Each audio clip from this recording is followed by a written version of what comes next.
Well, go on, traders. Yeah, the traders here again. All right, guys. Start of another trading week. So looking at Mullen, as we can see, guys, Mullen hit another all-time low on Friday, 41.50, 41 cents and 50. So where do we go from here? So I was taking a look at what's going on Twitter. Before I get into that, let me just jump into Yahoo Finance, show you what happened on Friday. So on Friday, Mullen fell around 8%, and as you can see, pre-market, we are up a little over 0.5%. So market cap, we're down to 122 million, as you can see, but look at the volume. Volume is rolling in 70 million in terms of volume compared to the average volume of 25. So there are a lot of buyers and sellers currently, focusing on Mullen. So this little bit of news came out just an hour ago. So now it's 8:01 a.m. So that means it's 7 a.m. Unusual for Mullen for them to release news at this time in the morning. Usually it would be around 9 o'clock. So this came out. Mullen announces development of lightweight EV chop body with Phoenix chop bodies and van equipment of South California. So let's just dive right into it here.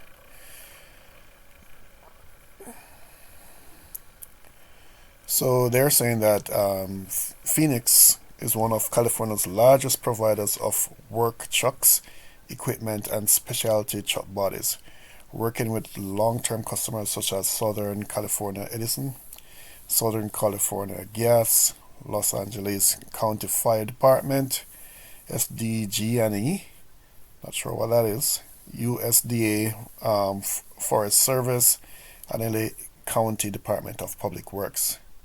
And it says the majority of all commercial vehicles sold in the United States are sold through upfitters like Phoenix. So I think this is pretty good in terms of partnering with these guys. So Mullen's providing the Class 3 vehicle that's the utility truck. So they would need someone to partner with to actually put the body on it. So they're saying here, Mullen announces today development of lightweight truck body for its Class 3 EV with Phoenix truck bodies and van equipment. Phoenix will develop a unique lightweight body configuration designed to satisfy the needs of Class 3 service body truck fleets with the goal of offering an EV alternative to ICE vehicles. Upon upfit completion, the Class 3 vehicle will be made available to Phoenix commercial fleet customers for evaluation and pilot program. So this is pretty good, I would say. So another partnership for Mullen. So let's jump into what's going on. Oh, before I do that, let's take a look at the overall market. As you can see, the TSX is basically flat, S&P flat, Dow flat, and in terms of the comps, Lucid fell by 1%, Neo basically flat, and I'm going to touch on Neo also. There's some news that came out on Neo, so I'm going to touch on that at the end. And then XPEV up almost 5%. All right, so jumping into what's circulating on Twitter here. So this person posted, in case you forgot, production starting soon, don't let them shake you out so close to the finish line. So if you believe in Mullen, this is not financial advice, but if you believe in Mullen, this is kind of what this person is saying. So there's speaking about the headcount at the Tonica facility has grown steadily in anticipation of vehicle production. Mullen recently announced the hiring of additional 35 plant staff to support production of the Class 3 vehicle program. So that is what they were saying. Finalizing the infrastructure and capital assets to support the operation on time is a critical task. And this was said by John Taylor, the SVP of Global Manufacturing Operations for Mullen. And he's further said, I've been through many startups, and the support that we receive from NRTC, they're the manufacturing company that they're looking to partner with, to date has been extraordinary. So that's what this guy is saying. So if you look at what else is happening here, this says Mike Vaggi, president of NRTC Automation, said working with Mullen team from the beginning of this project to be a key team member responsible to bring Mullen 3 to market is a role that we take very seriously.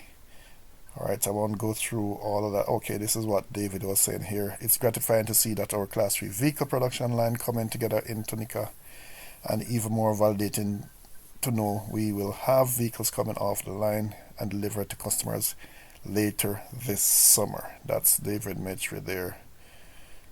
So let's see what else they have. Okay, so that's for that Twitter post. And then this person here saying, I don't care what FUD people want to spread. I hit the order button. I'm in the queue to buy an M1 van for my company. It fits a need. It fits a need well. I invested in the company because they fit a need I have, and what they are making makes sense for my business, and that's Mullen. So these came out in terms of different price for the vehicles, and this is the campus van, almost $24,000.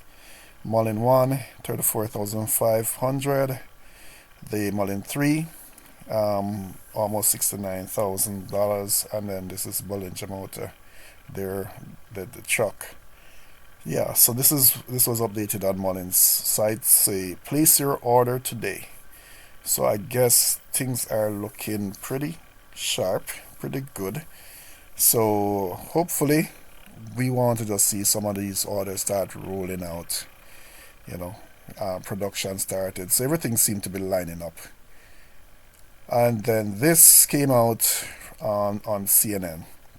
So this is not in regards to Mullen, but I'm just making this point that when news broadcasters start speaking about a particular product, so they're speaking about Neo, but when they start speaking about a particular product like the Mullen vehicles, then that is when you know that things are going to be happening for the product. So I'm just going to play a little bit of it. It's not long, just a minute, but they were speaking about Neo. So I'm seeing, further down, Mullen should be also be positioned in this light on main news media. So hang on a second here. Here's my take. Let me just turn my volume up a bit.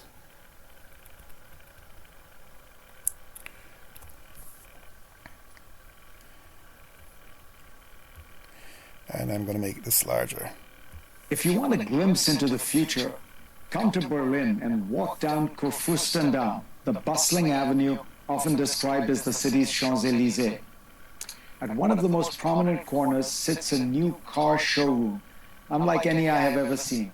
Sleek, elegant, multi-storied, with a cafe, design center, showrooms, and more.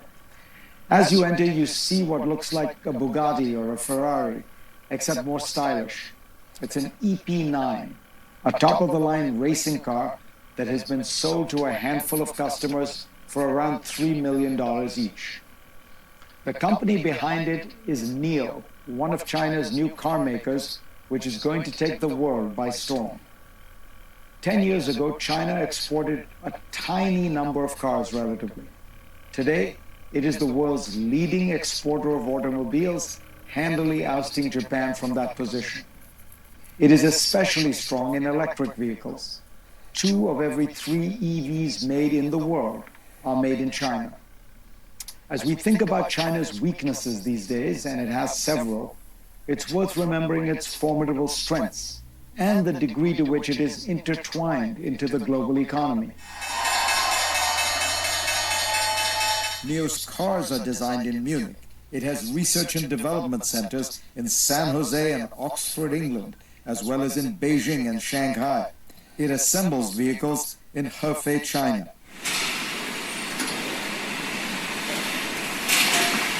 Europe is an Yeah, so that's kind of what, I was just bringing to your attention. So, speaking about what it means to be recognized on the mainstream media. So, with NEO being a US company, we actually want to see that happening.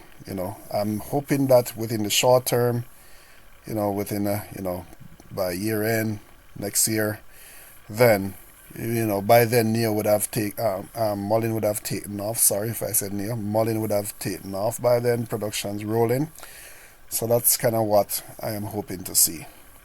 Hopefully we turn the corner in terms of getting away from all of that. Saga between David and Lawrence, all that stuff. All the fears out there. But hopefully we turn the corner. So in terms of what's going on with the options. So a decent amount of call volume came in on Friday, 30,000 in call options. Puts was basically half of that. In terms of open interest for this week, we still have that 29,000 open interest, which is pretty good. In terms of for next week, I think next week we kind of was lower, so 5,000. So that's a little bit lower than the average. And then for the following week is basically non-existent. So seems like there could be some good news coming out that we may not know about. Last time I saw, when it was at 107,000 in open interest, that was prior to Lawrence being announced on the scene. So hopefully this is an indication that, at least some type of news will be coming out that will push the interest in investors buying call. All right, so that's kind of what I have for you for today, guys. So let's see what happens with Mullen for today and for the rest of the week, and keep our fingers crossed. All right, guys, as per usual, if you like this type of content, don't forget to hit the like, don't forget to subscribe. Take care, guys.